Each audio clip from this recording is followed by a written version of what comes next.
GDP అంటే goose domestic product. తెలుగులో స్థూల దేశీయోత్పత్తి అని అంటారు. అంటే ఒక సంవత్సర కాలంలో ఒక దేశంలో అమ్ముడైన మొత్తం ఫినిష్డ్ ప్రొడక్ట్స్, అంతిమ వస్తువులు మరియు సేవల మొత్తం విలువ ఎంత ఉంటుందో అది జీడీపీ అవుతుంది. ఉదాహరణకి ఒక సూపర్ మార్కెట్ ఉంది అనుకోండి.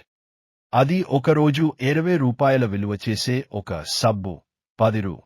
విలువ చేసే చాకోలేట్, 50 రూ. విలువ చేసే పుస్తకం వీటిని అమ్మింది అనుకుందాం. అప్పుడు దాని ఒకరోజు జీడీపీ 80 రూపాయలు అవుతుంది. అదే విధంగా దేశం మొత్తంలో ఉత్పత్తి అయ్యి అమ్ముడైన వస్తువుల మొత్తం విలువ కలిపితే అది ఆ దేశ జీడీపీ అవుతుంది.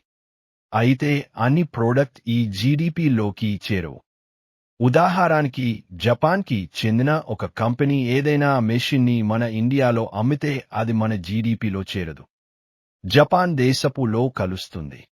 అలాగే ఈ జీడీపీలో మాధ్యమిక వస్తువులను లెక్కించకూడదు. కేవలం అంతిమ వస్తువులను మాత్రమే లెక్కించాలి. అంటే ఉదాహరణకి కారులో వాడే టైర్, సీట్ వంటివి ఉన్నాయి అనుకుందాం. మనం వాటిని నేరుగా ఉపయోగించలేము. కానీ వాటితో కారును తయారు చేస్తే దానిని ఉపయోగించగలం.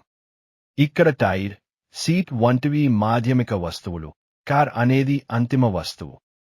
జీడీపీలో ఈ అంతిమ వస్తువుల విలువను మాత్రమే లెక్కిస్తారు. మరొక ఉదాహరణ తీసుకుందాం. కాఫీ పొడి ఉంది అనుకుందాం. దానిని మనం నేరుగా తినలేము. కానీ దానితో కాఫీ చేసుకుని తాగవచ్చు. కాబట్టి ఇక్కడ కాఫీ పొడి మాధ్యమిక వస్తువు అవుతుంది. కాఫీ అంతిమ వస్తువులోకి వస్తుంది.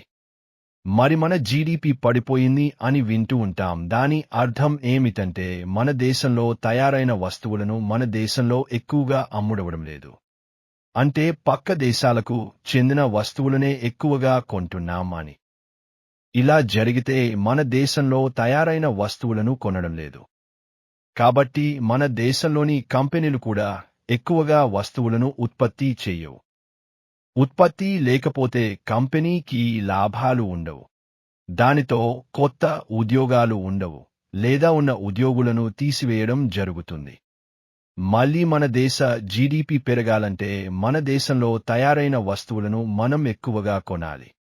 అప్పుడే మన దేశంలో కంపెనీలు ఎక్కువగా వస్తువులను తయారు చేస్తాయి.